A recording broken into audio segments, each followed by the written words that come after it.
Well, good morning. This is Mark Edelman, speech-language pathologist, and welcome to the teaching of talking. This particular video is going to be about insurance companies, and aphasia. And you might say, well, that's a pretty important thing. Yeah, it sure is. You know, one of the things that I know, having to be a speech pathologist for as long as I have, is that many people inquire with me and send me emails and things like that and tell me that they had been enrolled in speech therapy for a certain amount of time and then it was discontinued.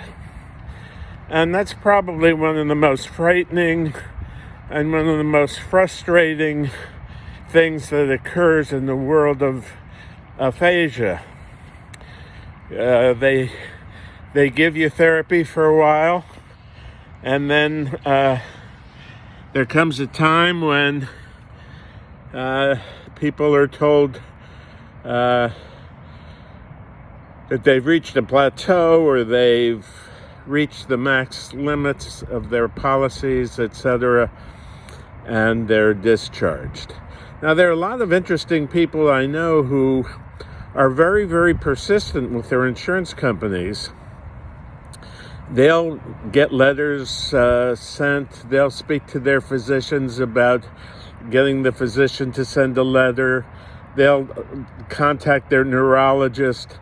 They'll go to just about any extreme to facilitate additional therapy for their loved one. And that's what many people need to do in order to get the proper care. Now, if you find that maybe a therapist has decided to discharge you because either they've reached a plateau or you've reached a plateau, who knows? Sometimes nobody knows. Sometimes it's the therapist that reaches a plateau.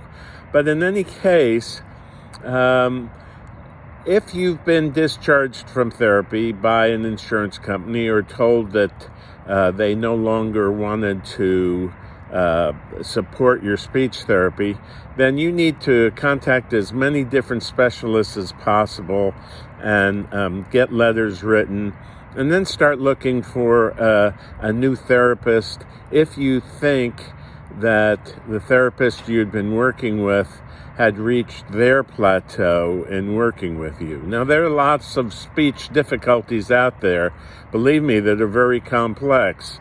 I've been practicing for 50 years, and many speech difficulties took me a long time to really understand and figure out the best approach.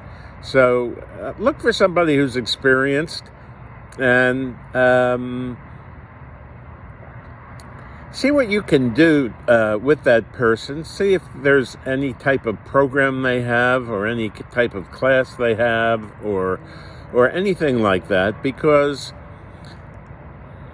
aphasia and apraxia are conditions which are treatable, but there are so many difficulties in today's world with the COVID, with online speech therapy, with insurance companies, with the changes in healthcare today.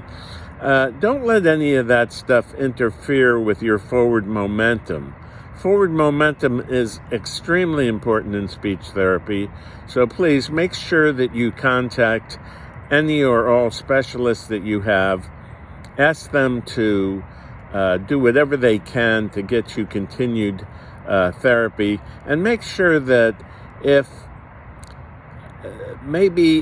you've been discharged because the therapist thought that you had plateaued, maybe it was the therapist that plateaued, and always remember that there's another bus that comes down the road, okay? There's always another bus. There's always another opportunity. There's always another therapist or an expert who can help you. So this is Mark Edelman, speech-language pathologist. I hope you liked this little video, and if you did, please give us a thumbs up, and if you'd like to subscribe to the YouTube videos, hit the bell. and down below the video are a bunch of links. So if you want to get in touch with us, or if you're looking for a product to help you learn about aphasia or apraxia and how to help your loved one at home, there are plenty of opportunities beneath this video, lots of links. So check it out. We look forward to seeing you. Don't forget the thumbs up, and we hope that you have a great day, a week, month, year, and of course a lifetime. Thank you very much. Bye-bye now.